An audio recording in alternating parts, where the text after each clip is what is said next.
বিনোদন তারকাদের প্রায় ব্যক্তিগত বিষয় নিয়ে নেটিজেনদের তোপের মুখে পড়তে হয় অনেক সময়। বেশিরভাগ ক্ষেত্রেই দুর্দশাগ্রস্ত করা হয় নারী শিল্পীদের। নায়িকাদের চরিত্র নিয়ে শুনতে হয় কটূক্তি কথা। বিষয়টি নিয়ে মুখ খুললেন জনপ্রিয় অভিনেত্রী তানজিন তিশা।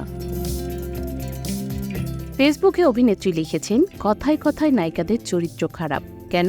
ভাই, একটা মেয়ে সাধনা অধ্যাবসায় পরিশ্রমের দীর্ঘ জার্নিতে অভিনয়টা ভালো করলেই নায়িকা হয়। আমরা পরিবারের চেয়ে লাইট, ক্যামেরা, অ্যাকশন সংশ্লিষ্ট মানুষদের সঙ্গেই বেশি সময় কাটাই। সেদিক থেকেই এটাও আমাদের পরিবার।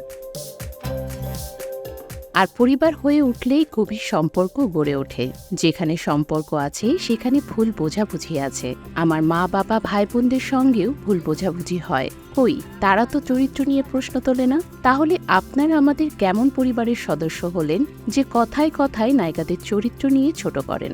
নাকি যুক্তি দিয়ে হেরে যাবেন বলে নারীদের চরিত্রে হাত দিয়ে দাবিয়ে রাখতে চান? ভুল বোঝাবুঝি হলে যুক্তি দিয়ে কথা বলেন, তাতে আমাদের সার্বিক সম্মান বজায় থাকবে।